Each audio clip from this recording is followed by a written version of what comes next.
Héritière de biens de Blanche. Faire passer Aïcha pour l'héritière de biens de Blanche. Pourquoi trouvez-vous normal ce qui est anormal? De quel droit Esther Aïcha va-t-elle hériter des biens de Blanche? De quel droit déjà? Parce qu'après, avant même son mariage, quand elle a atterri en Belgique, elle a habité dans la villa des Blanches. Après son mariage, elle a habité dans la dite villa où le papa et la maman du pasteur Marcelo sont confortablement installés à l'heure où nous parlons. Je vous réfère à leur vidéo. Il mentait ici que quand Blanche atterrissait en Belgique, elle a loué un hôtel, ce qui est faux et archi faux. Blanche ne loue jamais de l'hôtel en Belgique parce qu'elle a une villa. Elle s'est tapée une villa en son nom parce que c'est elle qui a signé chez les noteurs. Et maintenant, vous voulez me faire croire que non, ça appartient aux enfants. Oui, mais Marcelo, en qualité de pasteur, il devait quand même dire faire cette part à la famille des Blanches. Pourquoi il se tue s'il n'était pas mal intentionné? Et pourquoi les comptes des Blanches ne sont pas bloqués? Parce que Blanche est décédée. Vous pensez que c'est normal que Blanche ait... Seigneur Dieu. Je réitère et je confirme que Blanche était une résidente, était une citoyenne résidente belge, qu'elle avait ses comptes bancaires, qui sont actifs jusqu'alors. Et il trouve ça normal, et Marcelo n'était pas obligé de déclarer Blanche. Ah, qu'il est en Belgique, non? Si vous pensez que moi j'ai badine, oh, on n'a rien fait parce que la police a posé une question, mais oui, je ne veux pas tout divulguer sur la toile pour vous faire plaisir. Je détiens l'adresse que j'ai remis à Aya Sylvie, que j'ai remis au Candolo, que je veux aussi remettre à Christophe. Parce que je ne pouvais quand même pas mentir à la police belge que moi je suis sa soeur, alors que c'est une personne que je connais de loin, que je ne connaissais malheureusement pas de son vivant. Mais Esther n'héritera pas de biens de Blanche parce que déjà elle se sert de tout ce qui était de Blanche. Nous avions contacté la police belge. La police belge nous a demandé si nous l'appelons en qualité de qui? Non, je devais être franche. Que c'est une personne que je ne connais pas personnellement. Je l'ai même connu après son départ, mais son histoire est tellement captivante parce qu'elle ressemble à celle de Jonathan Daval. Et Alexia, c'est ah bon? Dites à la famille de nous contacter. Mais moi, je suis en contact avec la famille de Blanche, que croyez-vous?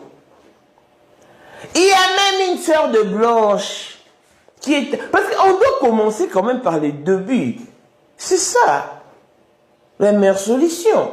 Pour commencer par le début, ça dit qu'il faut d'abord déclarer la personne morte. Ah, elle est décédée. Ah, quels sont ses biens en Belgique? Alors que son compte bancaire est toujours actif.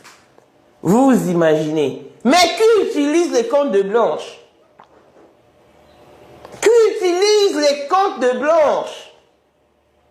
Non. Le dépôt a été fait en Belgique. Pasteur Marcelo, vous êtes puissant. Rien ni personne ne vous arrête. Rendez-vous en Belgique. Rendez-vous seulement en Belgique. Parce qu'en tout cas, il ne s'attendait pas que quelqu'un pourrait venir divulguer l'information de la Belgique. Et moi, je suis venu. Ah, on a aimé la manière dont la police belge t'a répondu. Hein, tu n'avais pas d'informations nécessaires. Je vous avais dit ici que moi, je ne peux pas tout divulguer. Non! Je vous avais dit que vous ne me pousserez pas à cracher ce qui est dans ma gorge. Je le ferai plutôt de mon propre gré, de mon libre arbitre, comme je le fais maintenant, parce que la police s'est saisie, la police belge, je parle de la police belge, s'est saisie du dossier. Les émissions sont déjà enregistrées. Non. Voilà que la maison est là. Maintenant que je vous ai balancé la maison, dites-moi maintenant. Que comptez-vous faire? Comment comptez-vous modifier encore les données? Parce que vous aviez laissé entendre à l'opinion publique que je ne connais pas l'adresse de la maison, où je ne détiens pas les informations nécessaires sur cette maison. Alors que j'en avais. Mais je ne pouvais pas tout ramener sur la toile.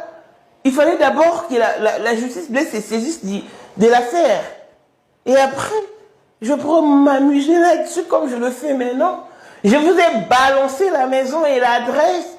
Ça se trouve sur l'avenue Bellastrat, à Affligem. La maison se trouve à Affligem. Voilà pourquoi j'avais dit entre Alos et Delierkerk. Et Delierkerk. Pasteur Marcelo savait déjà que... Elle a l'adresse. Mais maintenant, on est seulement de donner l'adresse. Je poste en même temps la maison. Et c'est une villa. Je vis un commentaire genre, oh maman, pour s'acheter une villa en Belgique, c'est dans 2 millions. Mais qui vous dit que Blanche n'avait pas des millions en sa possession? Qui vous dit? Mais Pasteur Marcelo était millionnaire. Pour sortir 5 millions, ça lui pose un problème. Non. Oh, non. Ça veut dire qu'on ne va pas nous embobiner. On ne va vraiment pas nous embobiner. Non. Nous faisons un travail noble. Un travail juste. Ça veut dire qu'une sœur est en train de crier dès sa tombe. Voilà. Je vous ai parlé de la villa des Blanches achetée en son nom en Belgique. Ils sont venus me répondre parce que Pasteur Marcelo ne dort que là pour suivre nos émissions. Ils ont dit oui, elle a acheté une maison, mais la maison appartient au Pasteur Marcelo et aux enfants. Mais pour une personne qui est décédée, dont le décès n'a pas été déclaré en Belgique, comment est-ce que la maison pourrait quitter de son nom au nom d'Oracle? Ça me dépasse. Ils m'ont dit, menteuse, tu n'as pas d'informations nécessaires sur la dite villa en ta possession. Ah bon, voici la maison. Donc là, vous voyez, c'est la maison de Blanche, achetée en son propre nom. La maison se trouve sur l'avenue Bellastra, mais je ne vais pas donner le numéro. À l'heure où nous parlons, c'est le papa et la maman du pasteur Marcelon qui habitent cette maison. Et la maison est beaucoup plus habitée par Oracle. Quand il a envoyé ses adeptes venir répondre au sujet de la maison, quand ils sont d'abord venus répondre au sujet de l'atterrissage de Blanche à Belgique, ils n'ont pas fait mention de la maison. Ils ont menti qu'il a loué une chambre d'hôtel en Belgique. C'est qu'il faut, parce qu'en Belgique, Blanche ne peut pas louer un appartement ou une chambre d'hôtel parce qu'elle a sa propre résidence à elle. Et je persiste ici que Blanche est une citoyenne résidente belge. Mais ils ont dit que Pasteur Marcelo n'était pas obligé d'aller déclarer son décès. Mais pourquoi ça vous préoccupe tant? Je vous avais dit que vous ne me ferez pas cracher ce qui est dans ma gorge. Avant que je vienne poster la maison ou donner l'adresse, il fallait d'abord que la police belge se saisisse du dossier. Parce que moi, je ne pouvais pas mentir à la police. Ce sont des personnes que je connais de loin. Mais il fallait vraiment que la famille s'ingère. Et quand la famille s'est ingérée de la situation, on a abouti. Que Pasteur Marcelo se rende tellement en Belgique, il est puissant. N'est-ce pas que rien ni personne ne lui arrête? Oh!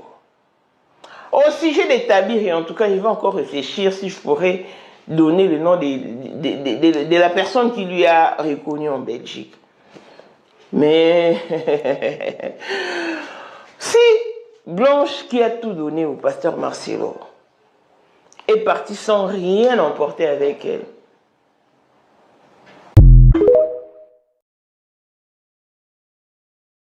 BMN TV, alerte info, présentée par Rose Jacob Festi. À Kinshasa, une marche a eu lieu le 29 août 2025 à 10h sur la place Mandela pour réclamer une enquête transparente sur la mort de Blanche Kandolo. Les revendications s'appuient sur les zones d'ombre persistantes, notamment concernant les versions officielles fluctuantes sur la nature de l'opération ayant entraîné le décès, un certificat de décès suspect et des audios non authentifiés. Le pasteur Marcelo est vu comme douteux sur les circonstances du décès de son épouse. Estimant ne rien savoir, le peuple et la famille pointent un manque de transparence, notamment sur le rapatriement du corps et l'impossibilité d'en faire un examen. La famille dénonce un rapatriement expéditif, l'organisation précipitée des funéraires, ainsi que des versions officielles jugées contradictoires et mensongères.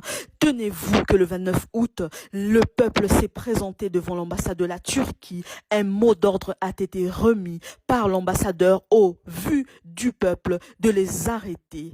Et pourtant, la famille avait organisé un mémo souscrit pour Blanche Kandolo. Les policiers et militaires les ont recalés et la famille est rentrée main vide. Nous savons pas jusqu'où la justice va-t-elle être menée. Les révélations sur l'évolution de cette enquête ne peuvent pas encore être mises en exergue, étant donné que les juridictions nous obligent à tenir le secret. Vous serez informés sur la suite de cette enquête. Restez connectés sur la chaîne BMN TV. Votre rédactrice en lumière, Rose Jacob Festi.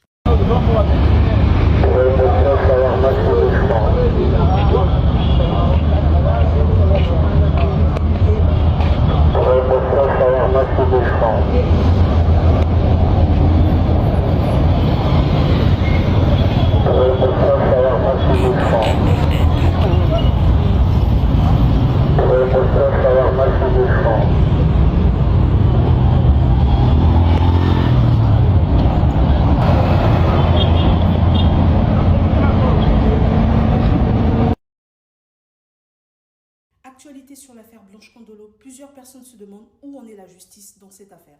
Le tribunal a déjà été saisi, le procureur de la République à Kinshasa est notamment au courant et une marche a eu lieu le 29 août à Kinshasa. Pour plus d'informations et d'actualités, restez connectés, abonnez-vous.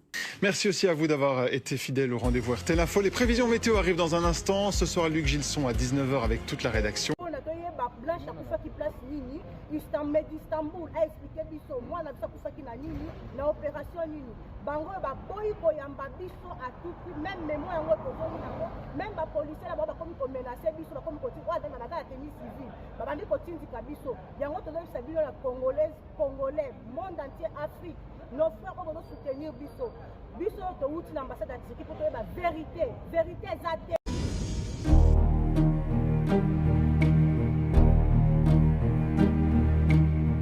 Ces images sont inédites.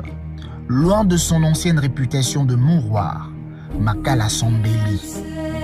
Des cellules propres, une cour bien soignée, tapissée d'une pelouse verdoyante. Désormais, ce cadre devient apaisant.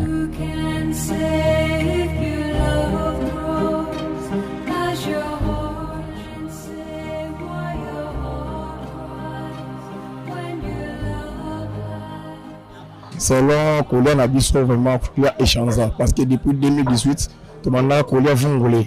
Tous les a 2 fois par jour, tel que Natongo, tous les a droit à Potopoto, na Mapa. Parce que Liboso, j'ai pesé 62, 61, à 2 fois 59. Mais là, je pèse 100, vu la conjoncture actuelle. À toi, la place où on a directeur à la nation Makasi, Mapeko, Tagato, Mélaka, Potopoto, na Mapa, tous les détenus. Biloko toyambaka awa eza par trimestre. Dans un trimestre c'est 3 mois. Na 3 mois biloko tozwaka madesu, tozwi masangu, ya poussière, tozwi fufu, farine ya manioc, farine ya maïs, tozwi soya, toza na basaki ya loso et na suka kuna toza na basaki ya farine ya maïs. Un centre de santé moderne avec des équipements haut de gamme à Makala. La prise en charge médicale des détenus est, depuis l'avènement de Constant Moutamba, offerte sur place. On nous approvisionne par le ministère de la Justice tous les 3 mois. Nous recevons les médicaments sur ce terrain pour les mettre dans le dépôt. Donc, nous partons avec les médicaments du dépôt qui sont stockés dans le dépôt et nous allons avec ça à la pharmacie avant de servir la réquisition qui sert aux soins des détenus. D'ailleurs, je pense que vous avez vu l'hôpital, le centre, avec des lits, un équipement adapté, des bureaux de consultation bien équipés. Voilà, c'est un peu dans ces conditions que nous travaillons actuellement. Actuellement, nous faisons parfois une semaine sans décès, parfois même 2 semaines. Et je prends par exemple au mois de février, il y avait eu 3 décès. Vous observez que c'est déjà une avancée parce qu'on partait parfois de 30 décès à 3. Donc c'est vraiment des avancées qu'il faut encourager. Première pierre posée, Constant Mutamba lance la construction d'une boulangerie dans la prison centrale de Makala. Grande ambition qui vise à occuper les détenus.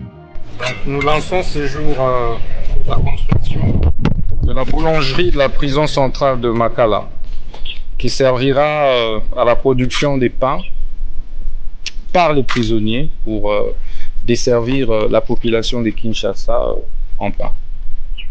Donc nous voulons désormais que les prisonniers puissent être des producteurs, qu'ils aient à apprendre des professions et des métiers.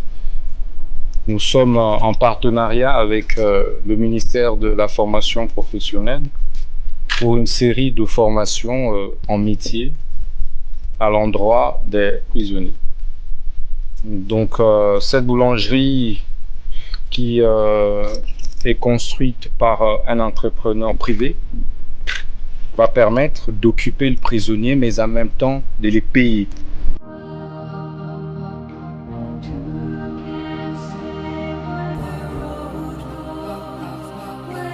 Les travaux ont pris 4 mois.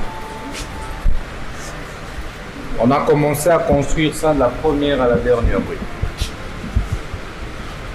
Et je suis personnellement très impressionné par surtout l'achèvement de travaux. Au bout de quelques mois, nous avons désormais un parloir digne de ce nom,